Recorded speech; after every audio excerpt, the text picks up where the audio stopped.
Paz do Senhor e Salvador Jesus Cristo. Amém? Abra sua Bíblia em Êxodo capítulo 31. Êxodo capítulo 31. E enquanto você procura o texto bíblico, em Êxodo 31, deixa eu me explicar brevemente aqui. Você deve estar estranhando. Hoje pela manhã nós temos o costume, nas últimas semanas, de expor o livro de Esther. Assim tem sido feito pela graça do Senhor nosso Deus. E se Deus quiser, continuará a partir do próximo dia do Senhor. Pelo menos assim eu espero. Mas hoje, excepcionalmente, nós iremos ler esse texto e será exposto esse capítulo inteiro, Êxodo 31, devido a essa última semana que tivemos, especialmente focando nesse assunto tão importante e muito negligenciado e mal entendido em nossos dias, acerca da visão bíblica sobre arte. E aqui, entenda, não apenas com relação a isso, é o nosso foco, claro, também, mas se aplica em vocação em termos gerais. Esse foi um dos textos ontem que eu trouxe aqui para a palestra que dei aos jovens. Não aprofundei esse texto, não tinha essa intenção, apenas mencionei alguns aspectos daqui, mas nessa manhã nós ouviremos a exposição dele. De Êxodo 31, fique atento à exposição da palavra de Deus. A partir do primeiro versículo. Assim diz o Senhor.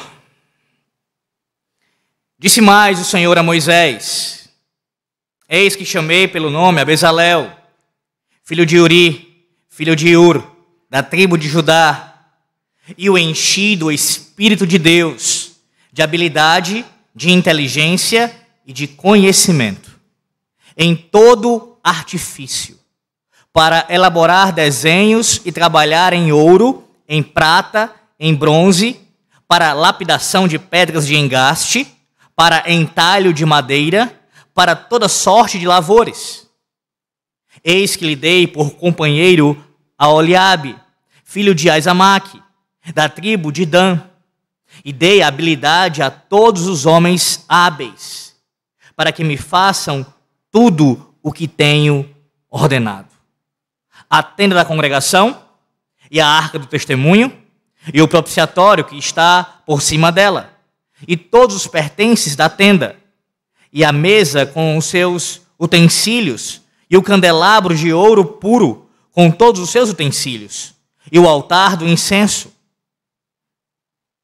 e o altar do holocausto com todos os seus utensílios e a bacia com o seu suporte e as vestes finamente tecidas e as vestes sagradas do sacerdote Arão e as vestes de seus filhos, para oficiarem como sacerdotes, e o óleo da unção, e o incenso aromático para o santuário.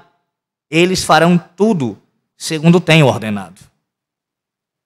Disse mais o Senhor a Moisés: Tu, pois, falarás aos filhos de Israel e lhes dirás: Certamente guardareis os meus sábados, pois é sinal entre mim e vós nas vossas gerações, para que saibais que eu sou o Senhor, que vos santifica. Portanto, guardareis o sábado, porque é santo para vós outros.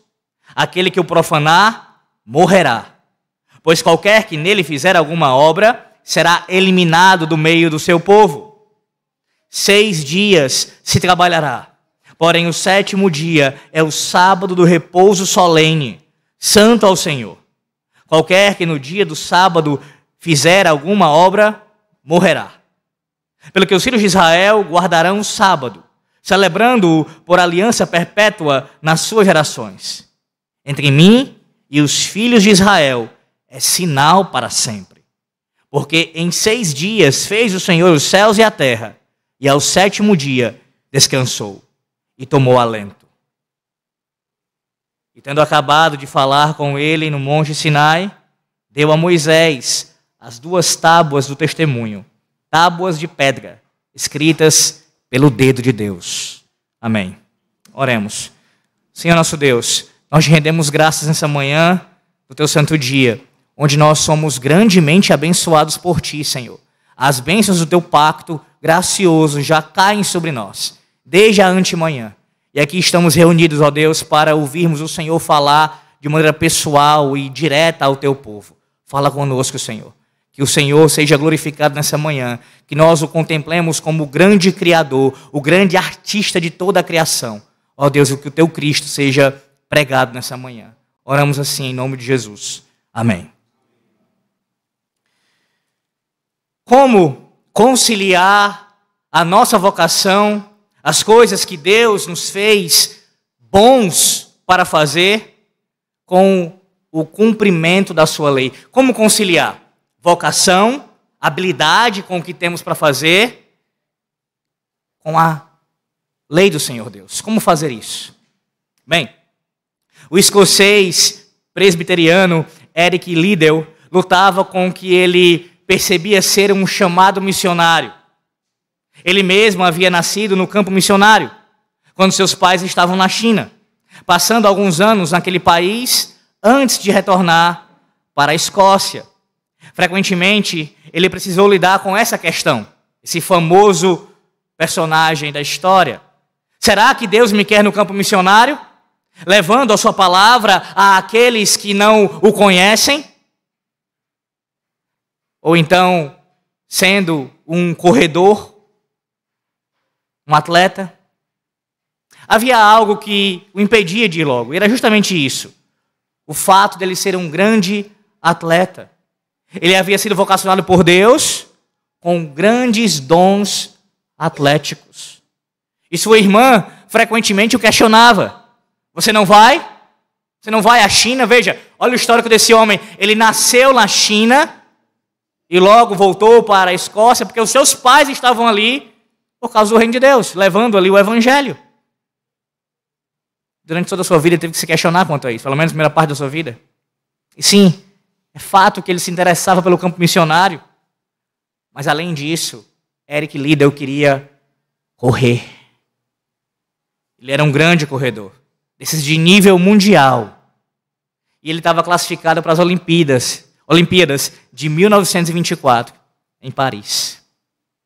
Há um filme muito famoso, talvez você já tenha ouvido falar ou até assistido, chamado Carruagens de Fogo, bastante antigo, onde nesse filme nós vemos a história sendo contada desse homem. No início do filme, uma das cenas mais conhecidas do cinema, ali a equipe da Grã-Bretanha está correndo na praia com seus uniformes brancos, descalços, meio que em câmera lenta e aquela musiquinha clássica. E nesse filme, onde tem todo esse pano de fundo, toda essa atenção voltada para Liddell, pelo menos 2 aspectos são destacados na vida desse homem, que não apenas tem a ver com ele, mas com todos nós que servimos ao Senhor. Primeiro, somos vocacionados para fazer várias coisas que o próprio Deus nos dá a capacidade para fazer. Entretanto, segundo aspecto, há limites impostos pela lei de Deus e nós temos o dever de manter tudo isso em equilíbrio. Veja, Deus nos vocaciona e nos dá habilidade para várias coisas, mas ao mesmo tempo a sua lei nos impõe limites no exercício dessas coisas. No caso de Eric Liddell, há uma luta interna. Ir aos Jogos Olímpicos ou à China? Atleta ou missionário? Em um dos momentos em que sua irmã está incomodando, ele fala uma frase que acabou ficando bastante famosa. Provavelmente você já deve ter ouvido, se você conhece a história, já leu, já viu o filme. Eu quero ir para a China, ele responde. Mas Deus me fez veloz. E quando eu corro, eu sinto o prazer dele. Desistir disso lhe seria um desacato. Como é que funciona isso? Há meios legítimos de servir a Deus que não seja o ministério pastoral? Ora, Liddell entendia que o que ele fazia era sagrado. Havia santidade e honra a Deus em utilizar a sua capacidade atlética dentro dos limites dados pelo próprio Deus. Sim, meus irmãos. Liddell, ele era um presbiteriano convicto da sua teologia. E justamente por causa disso ele teve que lidar com um dilema. vocacionado por Deus nessa área, mas além do fato de ter que decidir se logo iria continuar sua carreira atlética ou se ele iria para o campo missionário, teve um problema antes para lidar. Ele descobriu que as classificatórias na sua prova de 100 metros rasos, onde ele era o maior favorito para vencer, cairiam no domingo, no dia do Senhor. E agora? O que fazer? Pois bem, ele tentou ver a questão junto ao comitê, mas o Comitê Olímpico se mostrou inflexível. Não mudaram o dia da prova. Então, Eric Liddell decidiu correr. Foi isso? Claro que não. Ele era um presbiteriano convicto. Então ele não corre. Ele deixa de correr, perdendo a chance de vencer, ou pelo menos de tentar ganhar, com grandes possibilidades, a medalha de ouro. Um atleta com dons dados por Deus. Uma luta pela sua vocação. Um limite imposto pela lei de Deus. Como agir nesse mundo onde tantas vezes esses conflitos acontecem? Como nós viveremos à luz do que Deus nos dá qualidade para fazer, mas ao mesmo tempo a lei dele nos limita? Hoje, meus irmãos, no texto de Êxodo 31, nós veremos como as instruções sobre a construção do tabernáculo e a dotação que Deus dá para alguns homens nos ajuda a pensar acerca dessas coisas, como vocação, adoração e os limites impostos pela lei do Senhor Deus. Sim, nessa manhã nós veremos que Deus nos chama a fazer com excelência tudo aquilo que Ele nos capacita para fazer, mas dentro dos limites da sua lei. Deus nos chama para fazer com excelência, muito bem, tudo aquilo que Ele nos dotou, nos capacitou para fazer, mas dentro dos limites da sua lei. Veja, veremos que tem 2 pontos, do versículo 1 ao versículo 11, nós veremos Deus dando aqui, chamando homens para fazer bem aquilo que Ele mesmo dotou esses homens a fazer. E na segunda parte do texto, do 12 ao versículo 18, nós veremos os limites impostos pela lei de Deus. Muito simples. Pois bem, volte seus olhos ao texto e veja o início aqui, versículo de número 1 a 3. Disse mais o Senhor a Moisés: Eis que chamei pelo nome a Bezalel, filho de Uri, filho de Ur, da tribo de Judá, e o enchi do Espírito de Deus, de habilidade, de inteligência e de conhecimento em todo artifício. Nesse texto, meus irmãos, Moisés está chegando às instruções finais sobre o tabernáculo. Este assunto toma uma longa seção do livro do Êxodo, onde vemos as minúcias dos artefatos, da construção daquele edifício.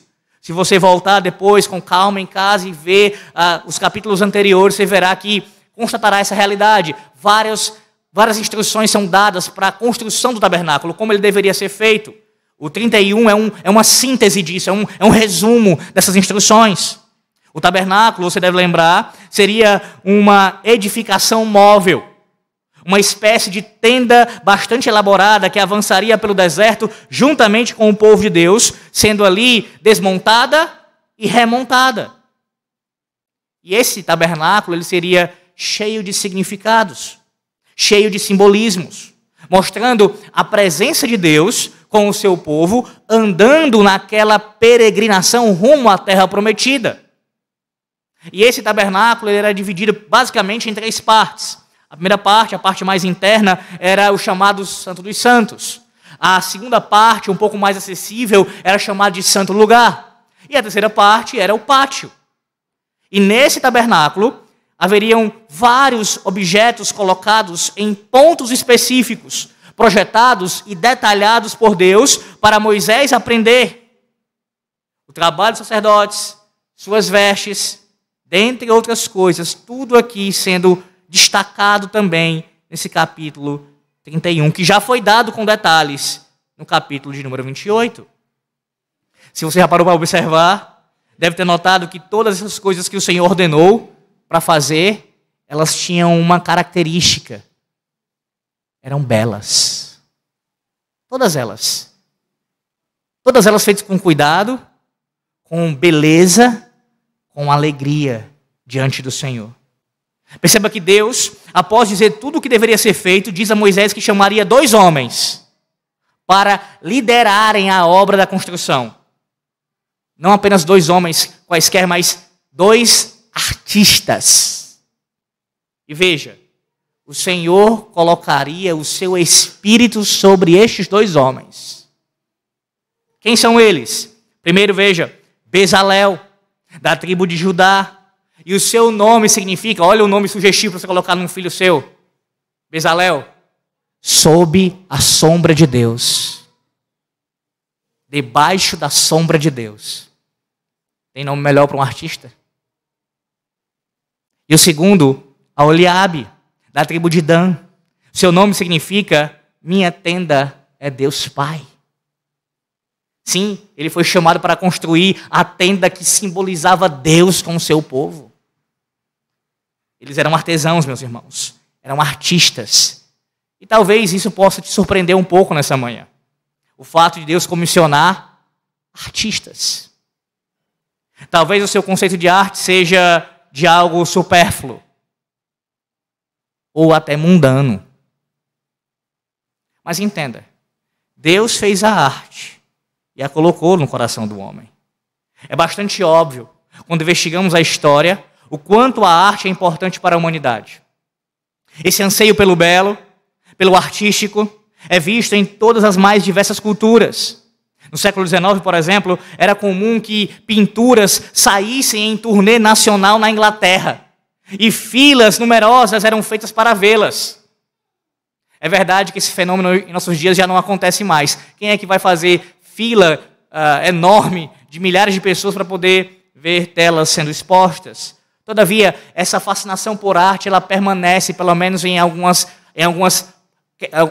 partes da arte, em alguns ramos da arte, como na música, o cinema, ou não é comum existir filas e mais filas quando acontece uma estreia de um novo filme. Arte é parte de quem nós somos. Arte reflete e molda a nossa cultura. As mudanças nos estilos e nos projetos artísticos, inclusive, moldam a sociedade ao mesmo tempo que refletem as mudanças que já estão acontecendo. R.C. Sproul diz que é impossível alguém produzir arte desassociada de questões filosóficas, de conceitos filosóficos.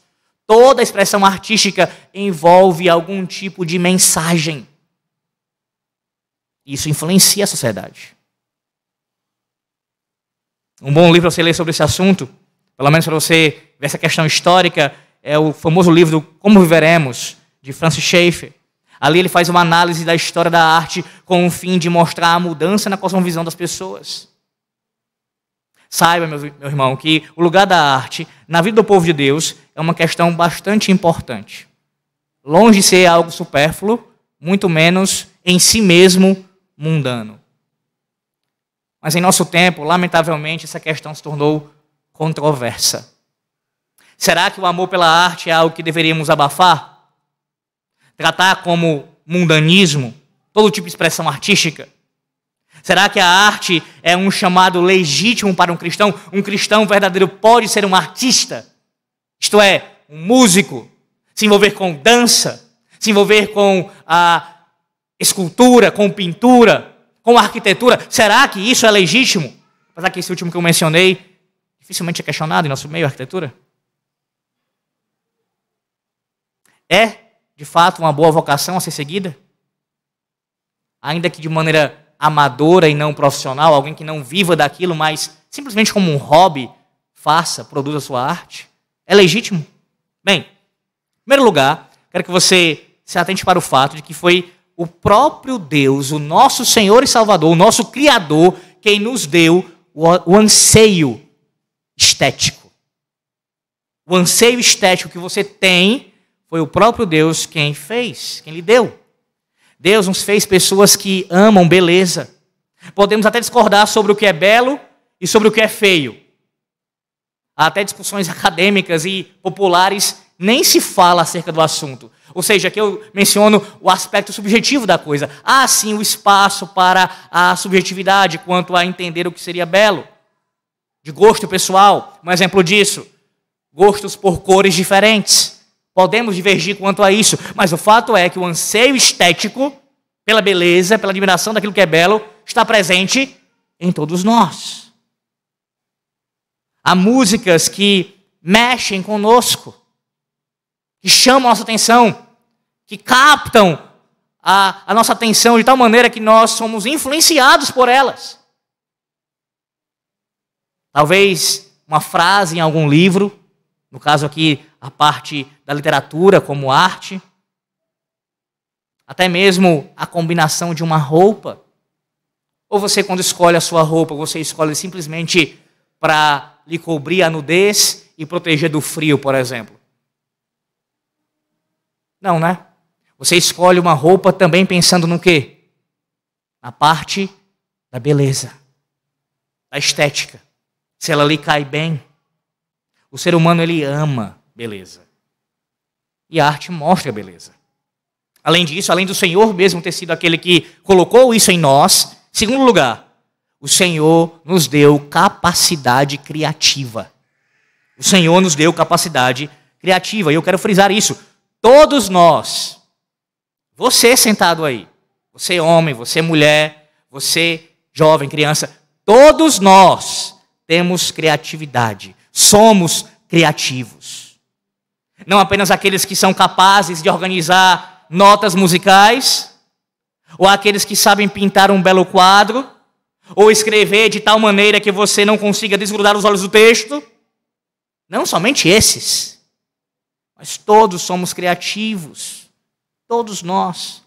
Quantas histórias você já não criou na sua mente ao longo da sua vida? Isso começa mais na idade, logo na infância. Histórias que nós inventamos em nossa mente. Às vezes baseada em alguma coisa que nós ouvimos, misturando com realidade, fantasias, nós criamos histórias. Ou então, quando você, por exemplo, aqueles que cozinham, especialmente as mulheres aqui, fazem uma receita nova e tentam ser criativas na cozinha, isso é uma demonstração de criatividade.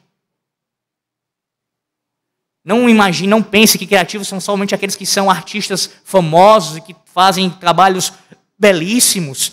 Todo ser humano tem capacidade criativa, criatividade para sair de situações difíceis, pensando no melhor caminho para poder sair. Tudo isso envolve criatividade. Até mesmo a disposição dos móveis da sua casa. Eu, quando criança, a minha mãe, com frequência, ao longo do ano, mudava os móveis dos cômodos. Eu achava aquilo estranho. Por que mudar os móveis? Não faz muito sentido. E aí, quando eu casei, eu vi que isso é algo que toda mulher gosta de fazer. Mas, não apenas as mulheres. Veja, há um senso aqui de beleza, de estética. Eu quero melhorar a aparência do ambiente. Eu quero mostrar a minha criatividade, fazer algo diferente. Expressar beleza e arte através disso. Até um simples fato de mudar um móvel de lugar. Sim, e o tabernáculo. Esse tabernáculo aqui descrito, ele expressa, ele reflete essa criatividade e essa beleza que foi feito não apenas para ser obedecido quanto aos mandamentos do Senhor que eles seriam colocados, mas também apreciado.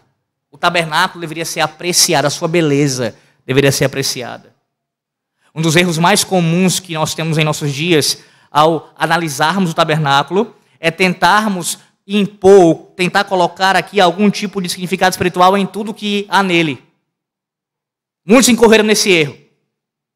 Quando olham para os utensílios, para tudo o tabernáculo, tentam achar sempre algum significado espiritual.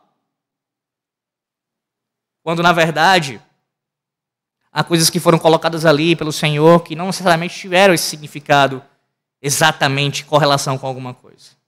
De fato, ele era cheio de simbolismo, mas nem tudo. Quer um exemplo disso? Alguns exemplos? Qual é a razão, por exemplo, do estofo das cortinas ser azul, púrpura e carmesim? Por que essas cores? Qual a razão para o Senhor ordenar o desenho, ali o desenho de romãs? Porque essa combinação, meus irmãos, de cores é bela. Agrada aos olhos. Deus fez o tabernáculo e o encheu de beleza para encher o coração de todo aquele que o contemplasse. Também tinha isso, o aspecto estético. Deus demonstrando a sua beleza através daquele tabernáculo. Sim, por quê? Porque o Senhor Deus, Ele é a fonte de todo o bem, de toda a verdade e de toda a beleza. E sendo Ele a fonte de tudo isso, aquilo que Ele, quando Ele se revela, esses aspectos estarão presentes. Beleza também. Talvez você se pergunte, mas e com relação ao Senhor Jesus Cristo? Quando encarnou, esteve aqui nessa terra andando entre os homens, como nós podemos identificar na sua vida aspectos artísticos, algo relacionado ao belo? Como podemos ver isso? Bem, os evangelhos não dão tantos detalhes sobre isso, mas ainda assim nós temos algo presente ali, algo que podemos destacar. O Senhor amava música.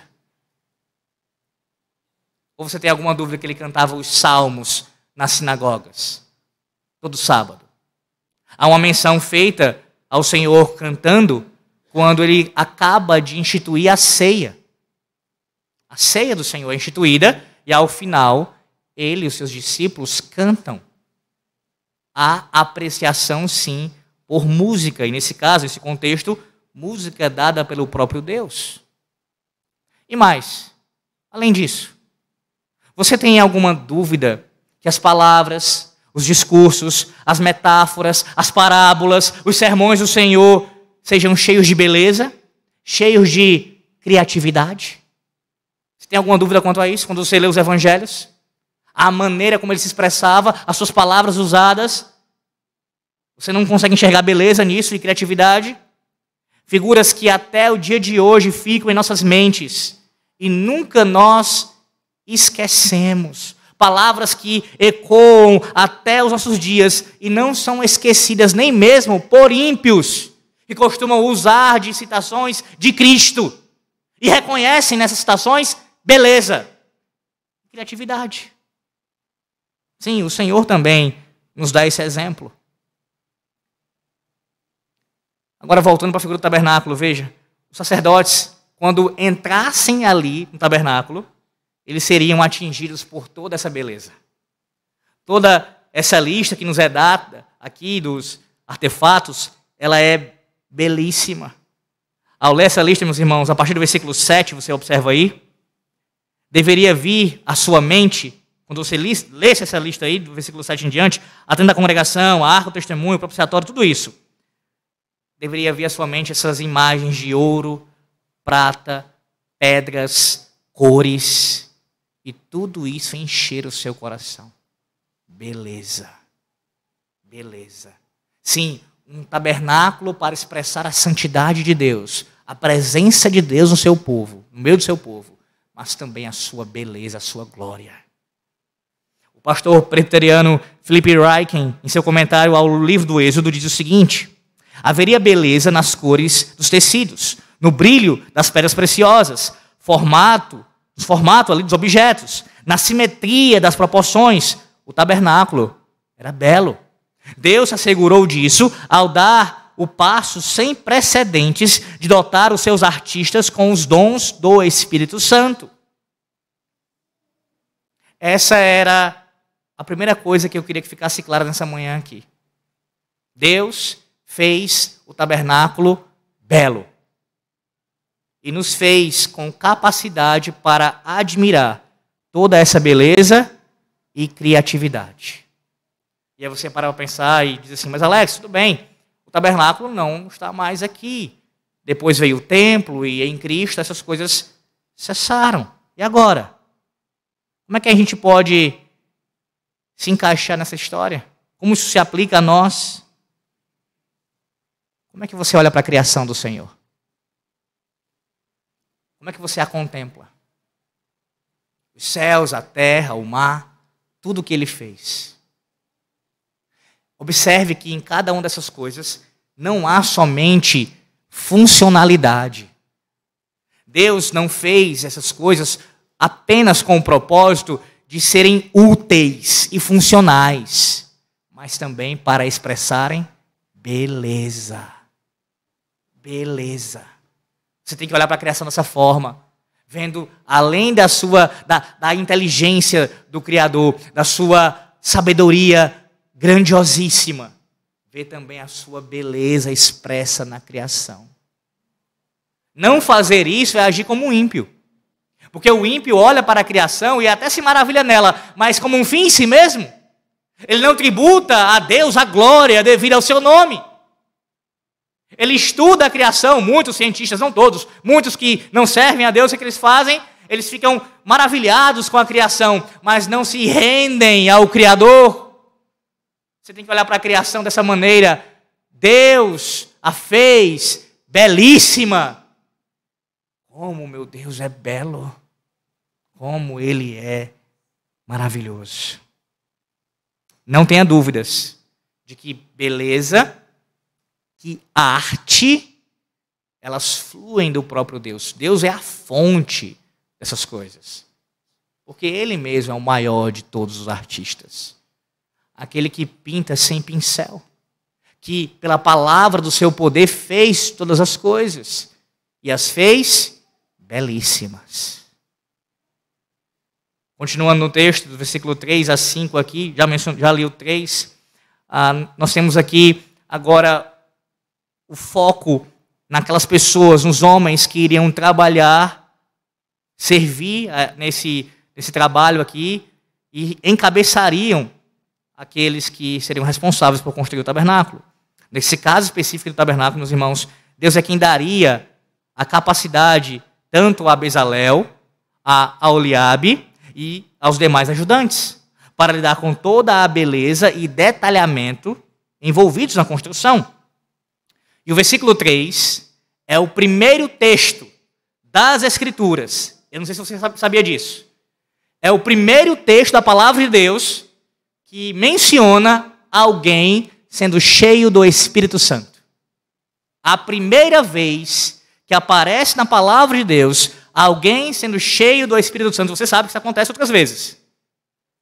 É nesse texto, versículo 3. E qual é o contexto? São dois artistas. Dois artistas que são cheios do Espírito Santo de Deus. Deus poderia ter feito o tabernáculo, meus irmãos, descer do céu pronto, mas aprove a ele envolver a habilidade humana, dada pelo seu próprio Espírito. Veja a dificuldade para executar essa tarefa, na variedade de obras envolvidas. Serrar, costurar, tecer, bordar, trabalhar com metais, esculpir, e tudo isso feito de uma maneira esteticamente agradável. Elaborar desenhos, trabalhar em ouro, prata e bronze, lapidar pedras de engaste, entalhar madeira, toda sorte de lavores ordenados pelo Senhor. Observe a diversidade de formas de arte que aparece. Como Calvino disse, todas as artes vêm de Deus e devem ser respeitadas como criação divina. Aqui são crentes que vão se empenhar nesse trabalho.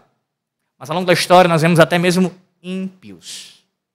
Ímpios, pessoas que não temem a Deus, produzindo arte de qualidade.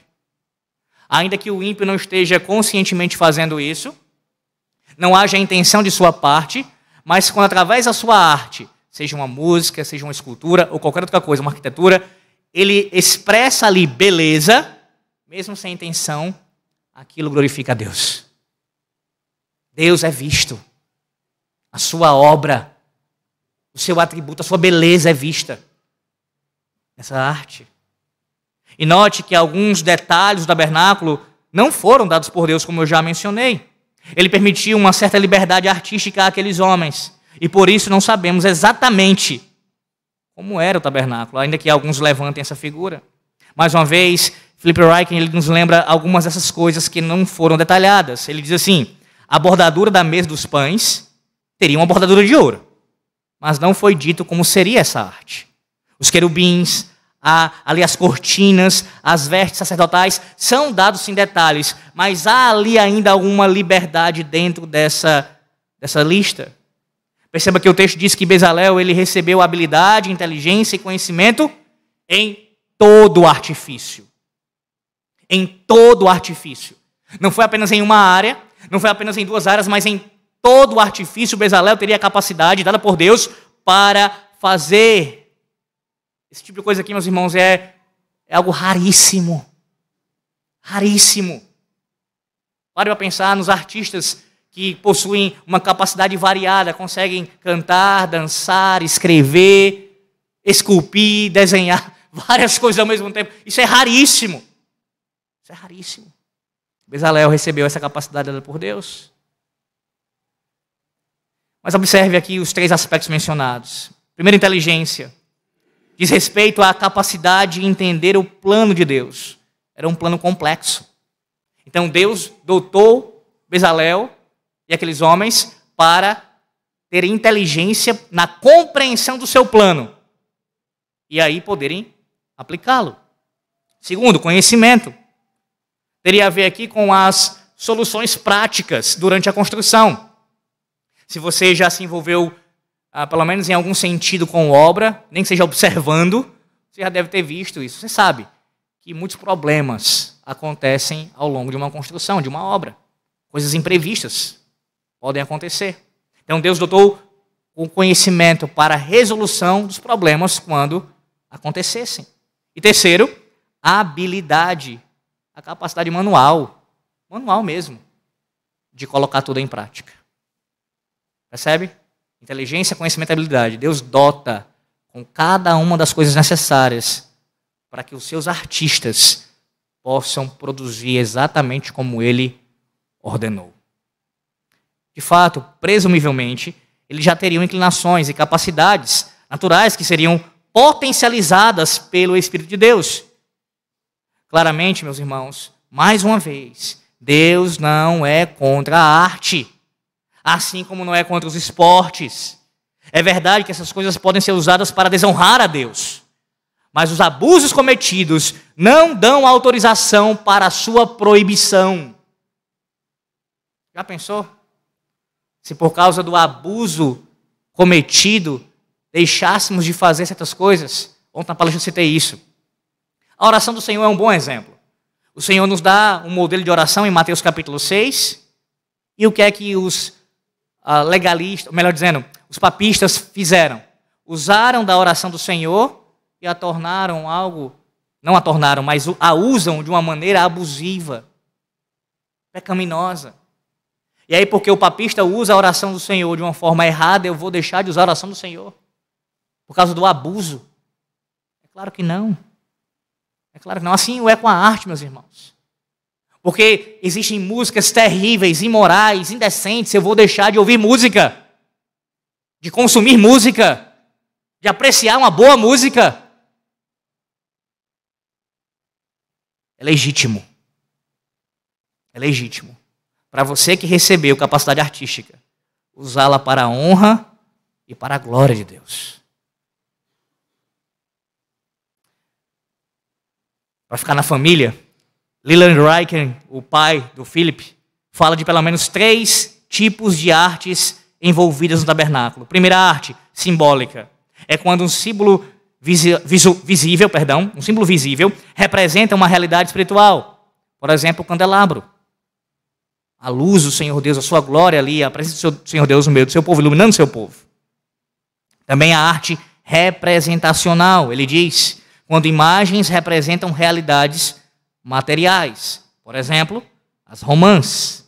E terceiro, também há presente no tabernáculo arte abstrata. Nas cores, nos padrões dos entrelaçados.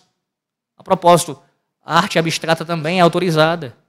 Há cristãos que estranham porque acham que necessariamente a arte sempre precisa transmitir uma mensagem verbal.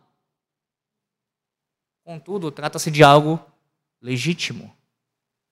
As diversas formas de arte, meus irmãos, servem para instigar a nossa imaginação. Envolve uma exploração de todos os nossos sentidos, da sua visão, olfato, do seu paladar, do seu... de tudo, todo o seu sentido, seu tato, tudo pode ser usado, deve ser usado para a apreciação da arte. Sim, de fato, meus irmãos, é bíblico nós apreciarmos e incentivarmos isso. Agora, estou enfatizando isso, é bíblico, não há pecado, mas aí você pode... Tá, Alex, mas como é que seria isso, por exemplo, com relação ao culto? Porque eis aqui uma grande confusão. Na verdade, creio eu que seja a pior de todas as confusões.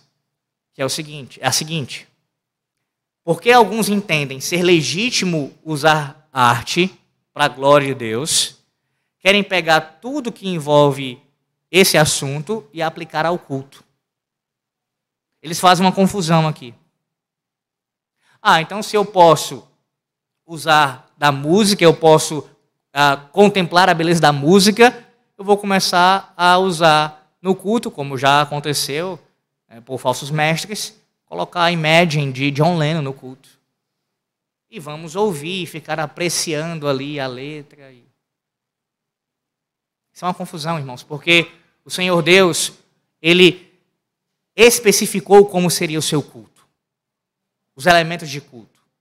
É bem verdade que a música está presente no culto, que é sim uma expressão de arte. Mas a música que Deus ordenou para o seu culto solene, Ele mesmo disse o que seria cantado. Ele nos deu o seu conteúdo, o inário inspirado pelo seu próprio Espírito. Então nós não temos liberdade para substituir elementos de culto, para colocar expressões artísticas no culto como dança, teatro e coisas do tipo, mas seguir o que Deus nos revelou para a sua adoração. Agora, se por um lado isso é verdade, nós cremos nisso, não pode haver essa confusão. Por outro, o culto ao Senhor Deus tem que ser belo. Belo. Como assim? Não é porque nós não temos uma banda, um grande coral aqui na frente se apresentando, ou outras coisas, que nós vamos cantar os salmos de qualquer forma. O cântico dos salmos precisa ser feito com beleza. Eu não sei se você já parou para pensar sobre isso. Não apenas cantar o que é ordenado, os salmos, com o coração sincero e cheio da palavra de Cristo, sendo tomados pelo seu Santo Espírito, dominados por Ele, com o conhecimento, entendendo a letra. E se você tem dificuldades com isso, se Deus quiser, mais à frente a gente vai trabalhar sobre esse assunto. Mas não apenas isso, também com beleza. Deixa eu ser bem direto ao ponto. Não é cantar de maneira disforme, mas tem que haver uniformidade, tem que haver uma expressão melódica bela. E é claro, isso envolve trabalho, isso envolve ensaio, isso envolve tantas outras coisas que, com a graça de Deus, com o passar do tempo, nós iremos trabalhar nisso. Por quê, meus irmãos? Porque cantar ao Senhor, cultuá-lo, aqui, todos os elementos de culto, tem que também expressar beleza. Os sermões têm que ser ricos de beleza. Tudo, porque o nosso Deus é belo. Percebe? Não é porque nós não vamos ter aqui expressões artísticas que não cabem no culto, que vamos fazer o culto feio. Não é. Não vá de um extremo ao outro. De forma alguma. E há sim beleza na simplicidade. Na verdade, esse é um dos conceitos para você apreciar o que é belo.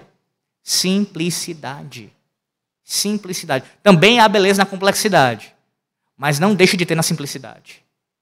No culto ao Senhor, que é mais enxuto na nova aliança, há beleza intrínseca a Ele. A pregação da palavra, fielmente exposta, o cântico dos salmos, os sacramentos sendo administrados, a oração ao Senhor, a leitura da palavra, tudo isso há beleza nessas coisas. E devem ser exercitadas também com beleza. Nosso esforço. Mas perceba que não apenas as artes, não somente as artes, e sim toda a vocação, todo o trabalho, não apenas artístico, mas um trabalho legítimo, foi dado por Deus. Qual é a tua vocação? Atualmente, qual é o teu trabalho? Você se empenha em quê? Qual o serviço que você está ali trabalhando? Pois bem, esse serviço foi dado por Deus, você deve usá-lo para a sua glória. Pare com esse entendimento, se você ainda o possui, de achar que só faz algo para Deus se for intra-eclesiástico. Se eu não fizer algo dentro da igreja, do templo, se eu não fizer algo relacionado a alguma coisa da igreja, ligado à igreja diretamente, eu digo aqui, visível, eu não estou fazendo algo para o reino de Deus. Isso é um equívoco. Contrário ao ensino bíblico, contrário à teologia reformada, nós não cremos nisso. Como Lutero disse, se você é um sapateiro, é a sua vocação, o Senhor Deus lhe deu isso, faça para a glória de Deus e cobre um preço justo. Seja qual for a tua vocação, não apenas artística, faça para o Senhor. O Senhor te colocou nessa vocação. E tudo isso aponta para o Senhor Jesus Cristo. Sim, o tabernáculo como um todo fazia isso, cumpria essa função, e foi nele cumprido aquele que tabernaculou entre nós, entre os homens.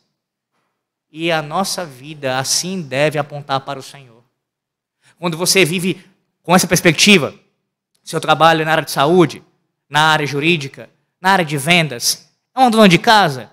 Quando você vive com essa perspectiva, que tudo que você faz é para o Senhor, Deus colocou na sua mão essa vocação ou essas vocações, você está reconhecendo o senhorio de Cristo sobre todas as esferas da vida.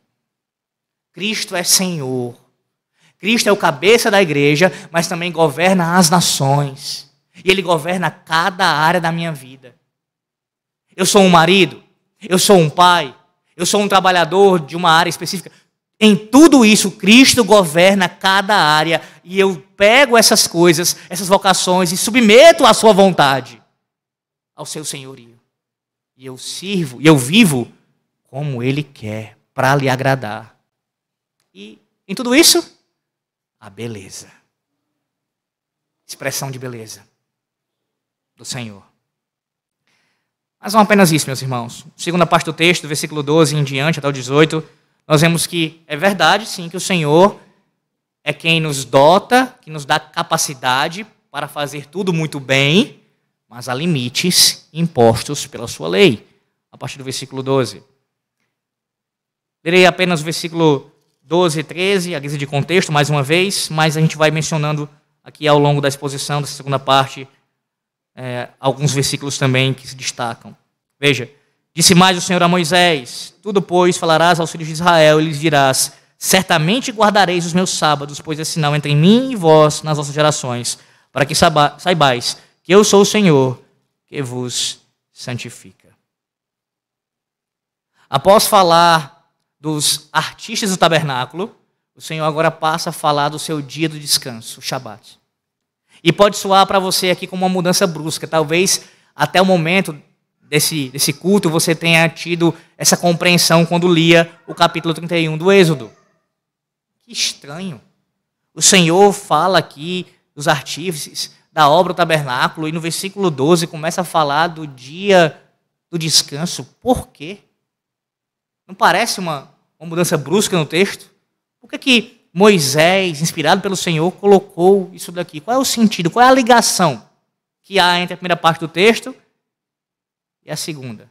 Bem, não apenas aqui, mas como você bem sabe e já ouviu muitas vezes deste púlpito, o dia do Senhor, ele é falado muitas vezes na sua revelação. E especialmente nesse livro, no livro do Êxodo. Por exemplo, lá em Êxodo capítulo 16, você lembra o que acontece lá? Com relação ao maná, o povo deveria colher o maná dobrado, pegar o maná dobrado no sexto dia, para descansar no dia que Deus tinha separado. A segunda vez que o Shabat, a guarda do dia do Senhor, é mencionada, é em Êxodo capítulo 20, a mais famosa citação, quando aparece ali, enumerado no quarto mandamento. Aparece também, posteriormente, com relação a ali uma menção feita ao livro do pacto, onde não apenas o povo da aliança deveria guardar o mandamento, mas ele também era aplicado aos estrangeiros e aos animais. E agora o assunto retorna. nessa segunda parte do capítulo 31. E mais uma vez irá retornar antes do livro se encerrar. Uma ênfase aqui na guarda do dia. Mas a pergunta é, por que que ele aparece aqui e agora? Nessa segunda parte de um texto que não parece, à primeira vista, ter a ver com o dia do descanso. Por quê? Lembre-se, o Senhor aqui está fechando um ciclo de ensinamentos acerca de como o seu povo deveria viver na Terra Prometida. E já começar isso, ali no deserto. E de como ele habitaria no meio do seu povo através do tabernáculo. E o povo deveria responder a essa presença do Senhor Deus Santa no seu meio. Ele mostra que temos dons e habilidades para serem usados, mas que esses dons e habilidades que ele menciona do 1 ao 11 não podem ser usados em desobediência a ele. Embora haja muito trabalho para fazer no tabernáculo, não é para a sua lei ser quebrada com a desculpa de estar fazendo o seu trabalho, e sim descansar. Você entendeu já? A ordem é, vocês vão trabalhar nisso tudo, do 1 ao 11. Mas quando chegar o meu dia, vocês vão parar. Quando chegar o dia do descanso, o dia que eu mesmo separei, o dia que eu mesmo santifiquei e abençoei, vocês vão parar. Será que tinha alguém com uma desculpa melhor do que Bezalel, a Oliabe e aqueles homens para dizer assim, peraí, não, a gente não pode parar a obra. É o tabernáculo do Senhor. Tudo aqui vai ser feito para a adoração do Senhor. Foi o próprio Senhor quem ordenou. Como esse trabalho não é santo? Mas o Senhor ordenou, sim, que essa obra fosse feita. Uma obra santa, boa e justa. Mas não significava fazer o tempo todo.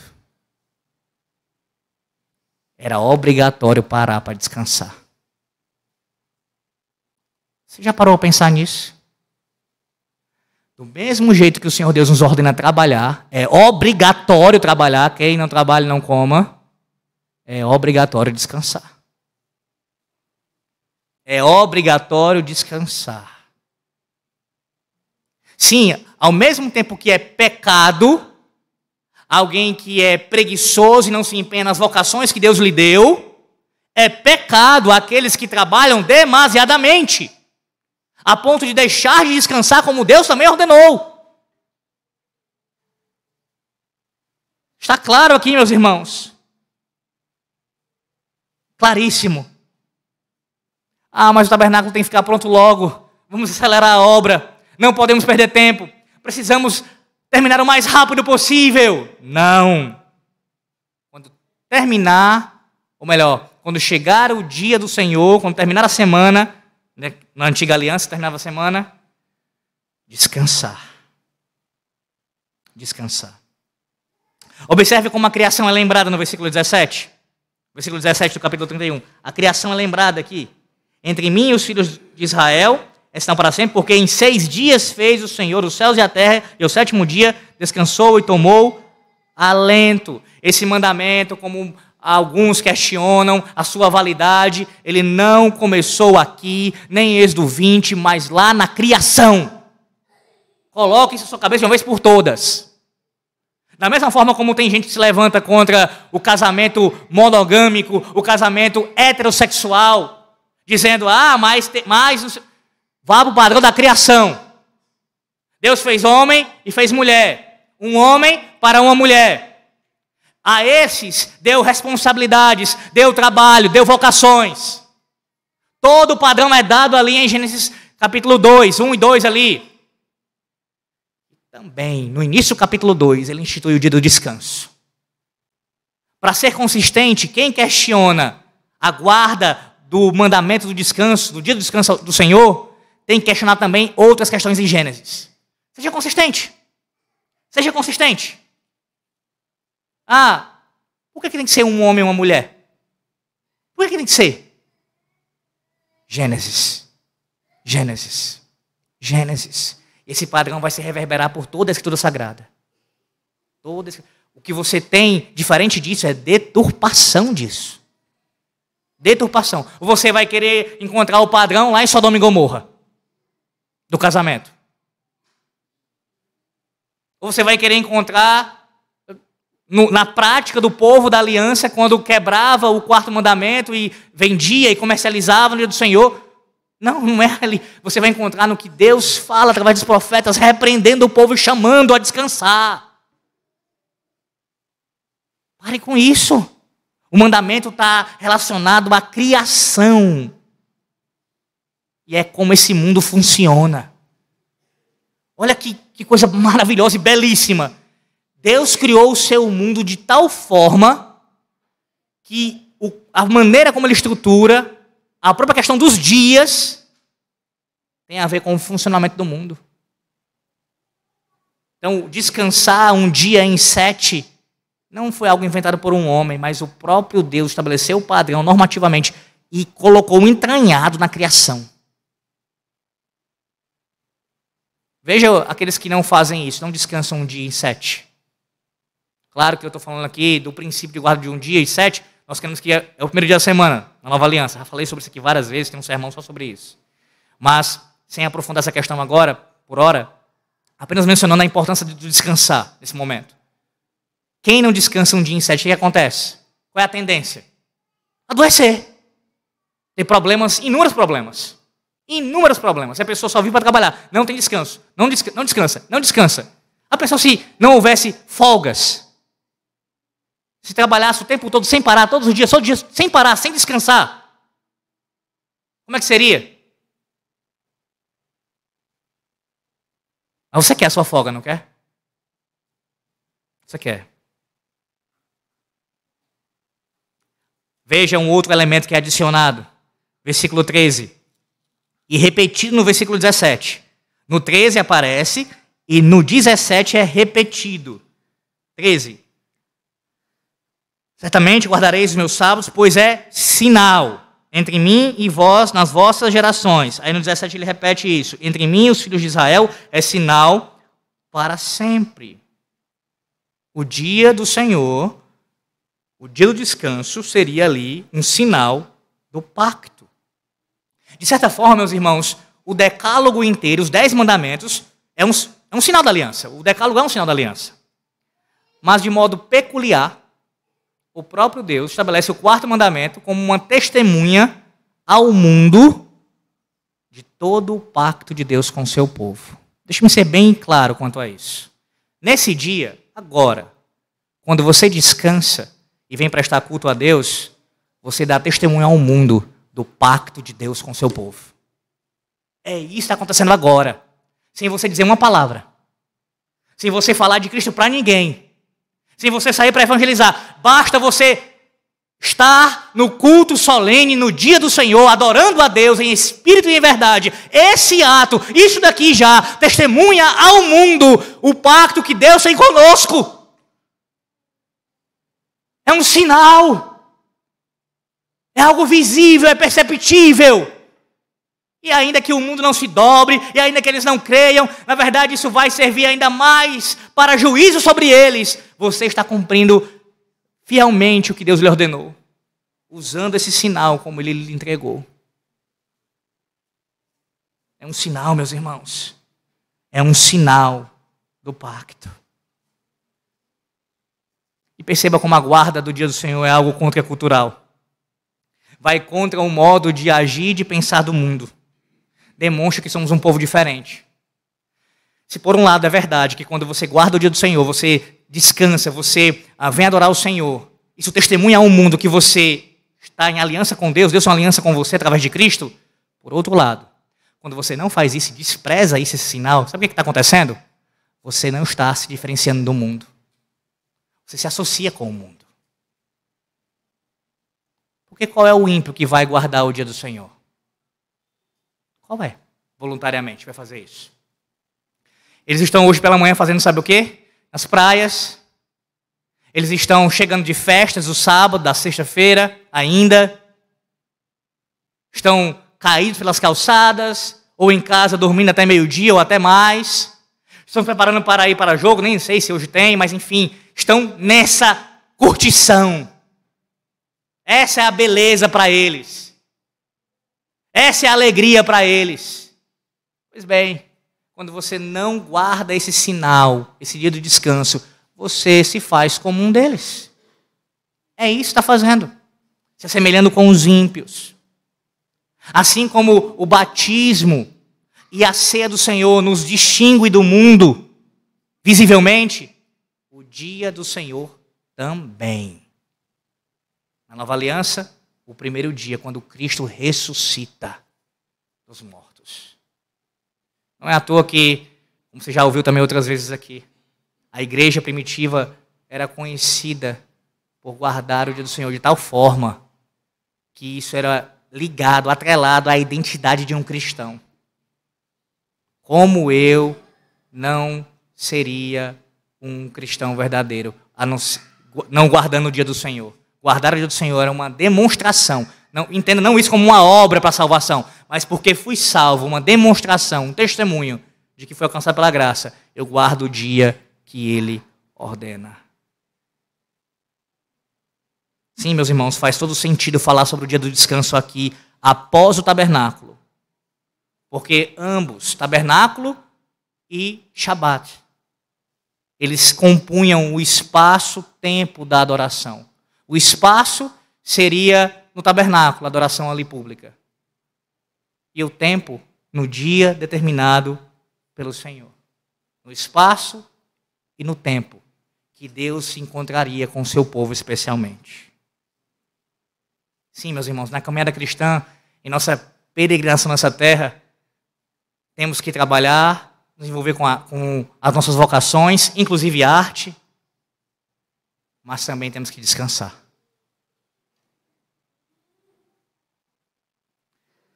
Veja, além disso, o Senhor nos lembra das consequências da quebra desse dia. Veja os versículos 14 e 15. 14 e 15, as consequências de não guardar esse dia. Portanto, guardareis o sábado, o Shabat, porque é santo para vós outros. Aquele que o profanar morrerá, pois qualquer que nele fizer alguma obra será eliminado do meio do seu povo. 6 dias se trabalhará, porém o 7º dia é o Shabat do repouso solene, santo ao Senhor. Qualquer que no dia do Shabat fizer alguma coisa, alguma obra, morrerá. Aí você contra-argumenta, peraí, a gente não vive numa nação pactuada com Deus, onde vai aplicar a lei do Senhor, então eu não corro o risco de, ao quebrar o 4º mandamento, o Lula me mandar para a morte. Isso não vai acontecer, jamais, pelo contrário, ele vai sentar comigo e vai curtir o dia. Pois bem, por mais que você, pelo menos ainda, nós não vivamos num contexto como esse, onde temos uma nação curvada a Cristo e haja até mesmo imposição de lei quanto à guarda do dia, a igreja na nova aliança, assim como a igreja da antiga aliança, a igreja na nova aliança também zela pela guarda desse dia. O que significa isso em termos bem práticos? Você pode até não experimentar a morte pela guarda do dia do Senhor, por não guardar o dia do Senhor. No caso, uma morte imposta por uma autoridade civil. Pode ser que você não enfrente, nunca aconteça isso na sua vida. Mas o que é mencionado aqui pode acontecer no contexto eclesiástico. A quebra do 4º mandamento, assim como de qualquer mandamento da lei de Deus, sem arrependimento, sem mudança, vivendo em pecado, sem mudar, isso vai trazer eliminação do meio do povo. Disciplina eclesiástica, exclusão. É isso que acontece. É bem difícil em nossos dias a gente ver alguém sendo disciplinado por quebrar o 4º mandamento. Na verdade, em alguns lugares, ser disciplinado já é uma coisa impensável.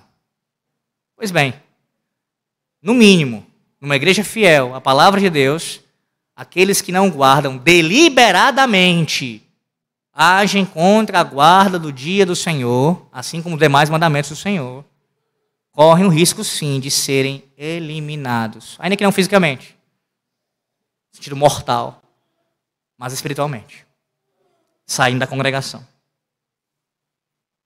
Mas isso não é para o mal do indivíduo, nem muito menos para a congregação, mas para a purificação e santificação do povo de Deus, nessa caminhada.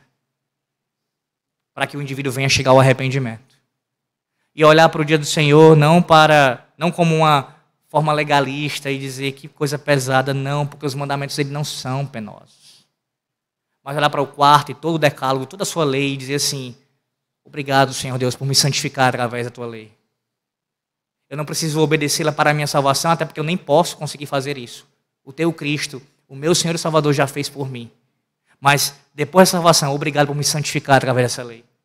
Você tem que olhar para esse dia, como para todos os demais mandamentos, com deleite, satisfação. E ver, sabe o que nele? Beleza. Ou não é belo?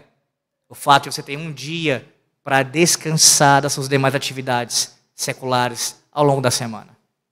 Acordar pela manhã cedo e saber que vai ser alimentado espiritualmente pela palavra de Deus. Que vai ter comunhão com seus irmãos. Isso não é belo para você? Você não vê a glória de Deus nisso? O cuidado do Senhor com você? O dia do Senhor, meus irmãos, nos lembra aqui daquilo que passou, criação e redenção, e aponta para o futuro, consumação. Ele faz parte dessa caminhada, dessa peregrinação, tanto quanto os dons, inclusive artísticos, que ele nos deu. Agora, mais uma coisa ainda sobre isso, sobre a questão da relação dessa segunda parte do texto com a primeira parte. Veja, o Senhor, ao mesmo tempo que está instruindo que eles não deveriam trabalhar, mesmo no tabernáculo, no dia do descanso, deveriam cessar a obra quando tivesse chegado o dia do descanso, além disso, também está nos instruindo, instruiu aquele povo e nos instrui agora nessa manhã, nos seguintes termos: tudo que o Senhor Deus nos deu para fazer, inclusive o que eles iriam fazer ali, os seus dons ali empenhados, tinha que ser limitado pela lei do Senhor. Esse é o princípio que está regendo tudo isso daqui. Você não pode, você não tem autorização, nem Bezalel tinha, nem aqueles homens tinham, de usar os seus dons contra a lei de Deus. Tudo que o Senhor Deus lhe deu como belo, como precioso, você não pode usar isso como algo contrário à lei do Senhor. Pense em qualquer coisa. Por exemplo, beleza física. Não é porque você, mulher, tem alguma beleza, algum dote físico, que você vai usar disso para a sensualidade. E quebrar o 7º, o 10º e outros mandamentos, utilizando-se da sua beleza física para atrair homens. De forma alguma. Lembre-se de Esté, por exemplo. De forma alguma o livro de Esté está se opondo à arte, à beleza das coisas, mas há uma distorção ali. O império da Pérsia, o império do mal, o mundo olha para as coisas belas e faz delas ídolos. Se curvam diante delas, quando deveriam pegar a beleza e dar a glória ao Criador. E utilizam dessas coisas belas para fins escusos. Não, você não pode fazer isso. Não é porque você tem a capacidade, a inteligência para argumentação, para lógica, que você vai distorcer, por exemplo, os argumentos e a fala de pessoas contrárias aos seus posicionamentos.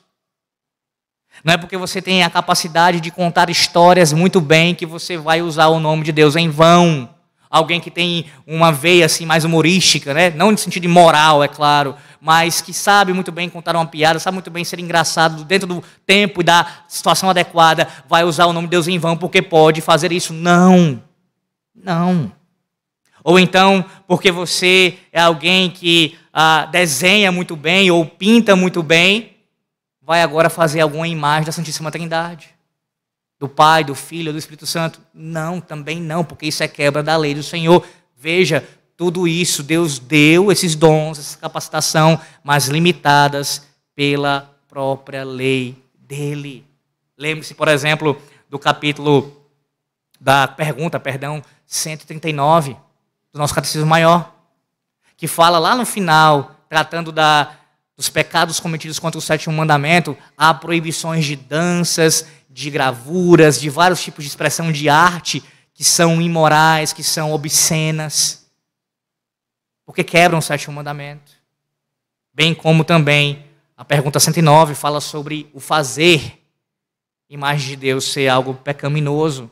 Deus limita, meus irmãos, a ação dos nossos dons pela sua lei. E o argumento da estética não deve ser usado para isso. Ah, qual o problema? Você vê aquele quadro tão belíssimo da ceia do Senhor. Jesus ali sendo... Isso é quebra do mandamento. Pode ter algum tipo de beleza naquilo, no sentido artístico, da pintura. Você reconhece coisas nisso, mas quebra a lei do Senhor. Um exemplo, uma música que tem uma melodia, um arranjo, tudo muito bem organizado, mas a letra vai contra a palavra do Senhor. Então você também não aprecia esse tipo de coisa. Você rejeita. Você rejeita. A arte é algo tão maravilhoso que, infelizmente, facilmente, pode se tornar idolatria. Um bom exemplo contrário a isso é de um famoso músico, Johann Sebastian Bach, que ao final das suas canções, suas composições, colocava, como você deve saber, SDG. Soli Deo Glória. Tudo feito para a glória do nosso Deus. O texto termina, meus irmãos, com o Senhor entregando a Moisés as 2 tábuas da lei. Um lembrete permanente que nós vivemos corandel diante da presença de Deus. E em tudo que fazemos, em nossas vocações, devem ser feitas para a sua glória. A maior beleza que você pode contemplar é em Cristo. Em Cristo. Na sua encarnação, na sua vida de obediência à lei, no seu sacrifício, ainda que você veja assim também a feiura do pecado ali, o contraste, mas a beleza da ressurreição. Em Cristo, na sua pessoa e na sua obra, você contempla a própria beleza de Deus. É possível conciliar a arte e todas as nossas vocações como o cumprir da lei de Deus? É possível? Eric Liddell não correu os seus 100 metros rasos por ser no domingo. Deus me fez veloz e quando eu corro, sinto o prazer dele. Não correr seria desacato. A não ser que se envolva quebrar a lei de Deus. O Senhor usou dessa circunstância para fazer os dons de Eric brilharem de maneira mais impressionante. Ele se inscreveu noutra prova, os 400 metros, que nem de longe ele era o favorito. E pouco antes da corrida começar, um dos massagistas da equipe entregou a ele um bilhete com o seguinte escrito: o velho livro diz, honrarei os que me honrarem. Eric corre e vence a prova. Medalha de ouro. Recorde mundial. Após isso, ele se tornou missionário. E morreu na China com 43 anos de idade. Aí você pode pensar, que vida. Morrer com 43 anos de idade. O que é que você, no seu tempo de vida, tem feito? Ele pôde ser um corredor. Deus deu esse privilégio a ele. E ainda foi um missionário. Mas eu tenho certeza que nada mais testemunhou de Cristo do que a sua obediência a não se curvar ao comitê olímpico, guardando ali fielmente o dia do Senhor. E por que o filme se chama Carruagens de Fogo, o filme que é sobre essa história? É uma referência a 2 Reis capítulo 6. Você lembra o que acontece em 2 Reis capítulo 6? Quando Eliseu, ele mostra para o seu discípulo, para o seu servo, a visão daquelas carruagens de fogo, o Senhor guardando o seu povo, protegendo o seu povo contra o inimigo que o cercava. Não corremos pelo que nós vemos, não por vista, mas por fé. Olhando para o autor e o consumador da nossa fé. Lembrando o sermão do último culto vespertino. Correndo para o alvo e para o prêmio da soberana vocação em Cristo Jesus. É assim que você deve proceder. Lembrando que o Senhor, Deus mesmo, Ele nos deu as nossas vocações, nossos dons, para fazermos muito bem, não de forma negligente, com excelência, mas com os limites impostos pela sua lei. Que Deus seja glorificado, em nome de São Jesus Cristo. Amém. Oremos. Senhor nosso Deus, nós te agradecemos essa manhã pela tua palavra, pelo Senhor nos instruir. Que nós, ó Deus, venhamos a contemplar a arte, sim, a música, a dança, contemplar, ó Deus, a arquitetura, literatura, a questão do cinema, tudo, ó Senhor Deus, tudo. Pintura, escultura, todas as coisas feitas, mas observando essas coisas, contemplando a beleza dessas coisas e nossas vocações também, fazendo debaixo da lei do Senhor, sendo santificados por Ti todos os dias. Que não apenas o dia do Senhor, mas os demais mandamentos do Senhor também sejam guardados por nós, e a gente venha ter zelo por eles. E fazer com excelência, ó Deus, tudo que Tu nos deste. Que sejamos melhores pais, melhores maridos, melhores trabalhadores, melhores cristãos, Senhor. Melhores cristãos. Que temem ao Senhor, que amam ao Senhor e que somos gratos pelo que o Senhor Deus tem nos dado. Que nós cuidemos com excelência dessas coisas, sabendo que iremos prestar conta contigo no final de tudo. Ó Deus, e ao mesmo tempo, que descansemos nesse dia do Senhor, mais do que tudo, em Cristo Jesus, o nosso descanso. Aquele que nos salvou, cumpriu a lei em nosso lugar, onde alcançamos redenção e temos a certeza de acesso ao Senhor. E a certeza também da Tua presença. Carruagens de fogo nos acompanham. Ó Deus, nós Te louvamos por tudo. Em nome de Jesus. Amém.